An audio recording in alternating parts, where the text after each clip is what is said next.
Welcome to the editor video for OpenMW version 0.42. Much to my regret, the current release only features a handful of changes regarding OpenMW-CS.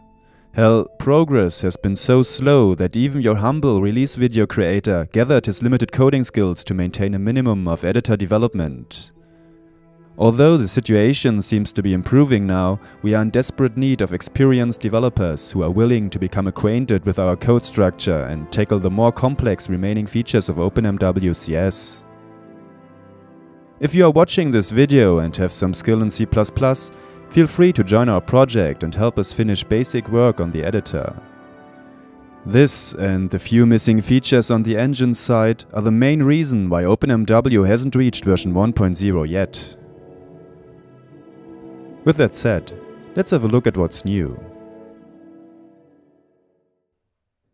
OpenMW-CS allows you to run a verifier, which scans all data for errors and lists the results in a dedicated subview.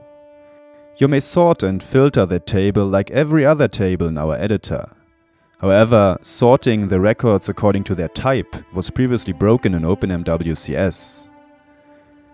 This has been fixed in the current release.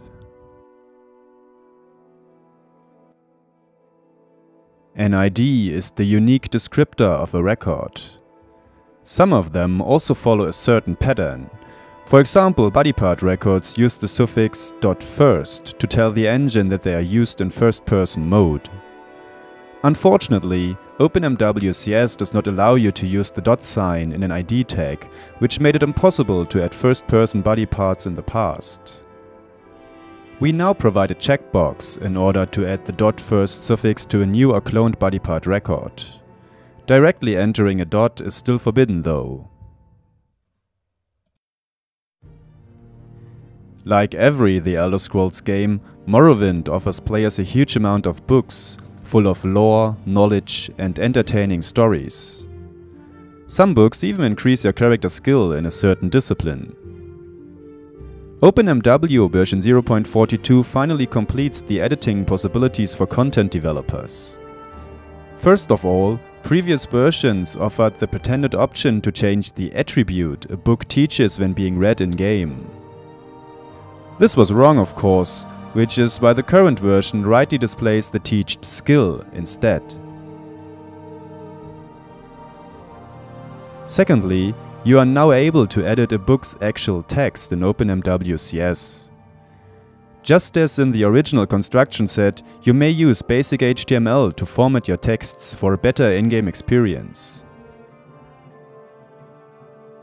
The current version also introduces several new combo boxes, which replace certain checkboxes in order to simplify editing, prevent ambiguity, and allow for future editions without adding a ton of new checkboxes.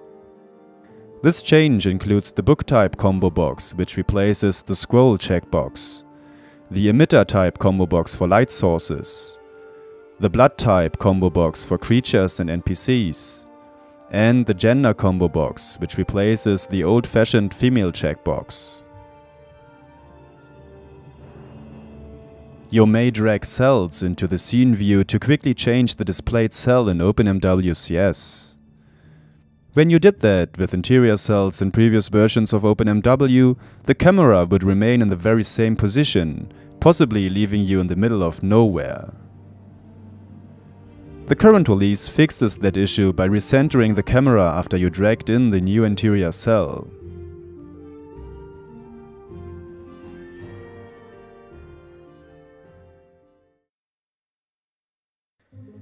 That's all for now.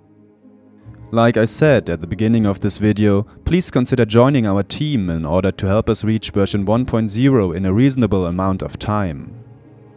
A fully functional editor is a basic requirement if we want to make use of OpenMW's potential in the future.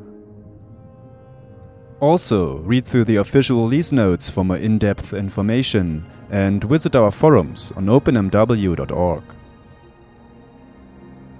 Until next time. Thanks for watching.